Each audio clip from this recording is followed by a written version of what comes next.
Yeah, that was definitely short-lived. Tennis in a minute. I'm your host, Get Energy. Jelena Ostapenko was on her best behavior yesterday when the Queen was in her presence, but now she has just gone wild again, questioning every single call, arguing with the chair umpire, looking back and forth at her mother slash coach, and the faces, the anger, full display. The ball was in Jelena, and she's looking at her mom like, did you see that? Yes, listen, guys. Jelena Ostapenko is one of the strongest players on tour. In terms of backhand, top 10 any day of the week. But I say this all the time. Venus and Serena, they played in the early part of their career. They started their career in an era where technology was just not as advanced as it was now. Computers, nobody had a computer in their home, in the late 90s, right? It just wasn't the thing. And the computers were the size of, those box huge TVs, for crying out loud. Game planning for an opponent, you heard rumors and what you knew on the tour, but the reality is you had to be the best tennis player when every time you stepped on the court. You had to practice all types of shots, grips, serving techniques, situational leadership, key moments that you can incorporate in your game. But most importantly, you had to improvise. You had to be able to make in match adjustments. Nowadays, if we take a look at the game, I think a lot of players they're focusing on just trying to blast opponents off the court. And Serena had a huge impact in that because not only was she so skilled with her shot making ability, she was strong and very athletic.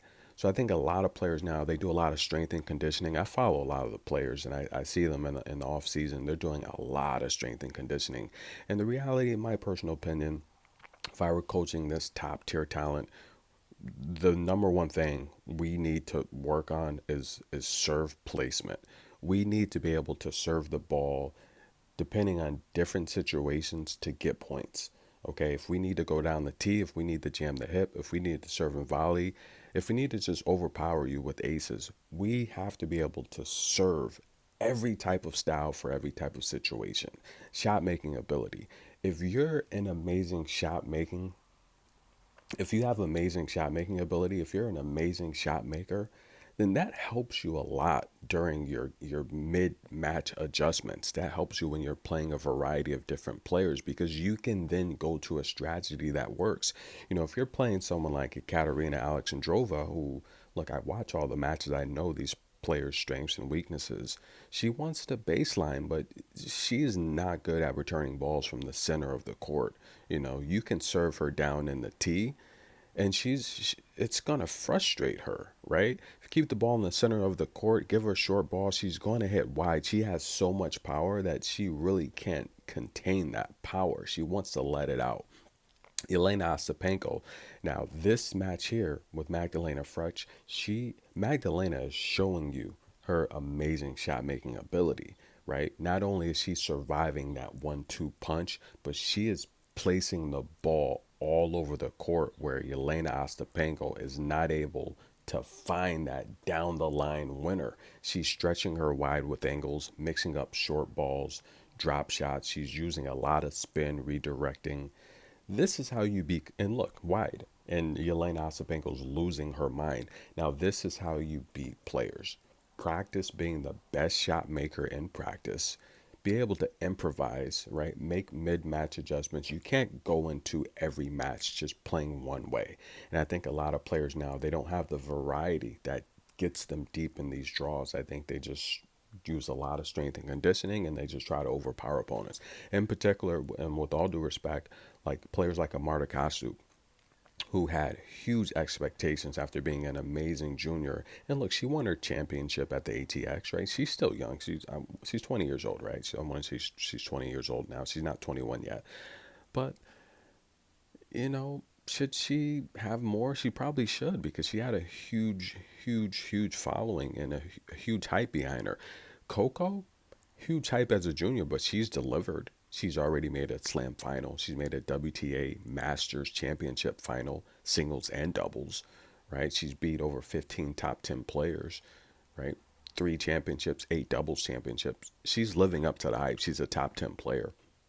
But a lot of players that are coming up, look at the Clara Towsons, the Clara Buells. These are all former junior number ones, former junior slam champions or runner ups. And you just haven't seen the success. We can even take a look at someone like Marketa Vondrousova, former junior number one slam winner. Now, she does have a silver medalist, but that draw was depleted. You had a lot of players withdrawing due to heat exhaustion. Coco didn't even make the trip to the Tokyo Games, where a lot of people thought she would win a medal. And I think that's when Coco was playing her best tennis. I do think she would have won the medal. She had COVID. That was horrible. But you take a look at a lot of the juniors that come up, and none of them are really doing good on the main tour. And I think a lot of that is with their coaching. You have to be the best shot maker. Start there first. And then it makes it a lot easier when you're playing different opponents to be able to adjust mid match. Now, you're seeing Magdalena, who's just a pit bull. And by the way, Magdalena, she has the best hairstyle on tour. The thick French braids. And look at the faces of Ostapenko. She's given her mom everything. Now, I said it was short lived. She was on her best behavior yesterday, but she's wilding out today. The faces, she's upset, and you can't blame her. Magdalena's frustrating her. She's getting the job done. How is she doing? She's winning 70% of her first serves. Unbelievable. Holding Ostapenko to 50% of her first serves in play, 50% of her first serves won, less than 50% second serves won, and she's pressuring her on the break points. 5 break point opportunities, gets the job done. And look, she's got the best hairstyle in the business. Magdalena on her way to a huge upset. Tennis in a Minute will be right back. Polish fans, you got to start showing Magdalena love. What's up with you guys?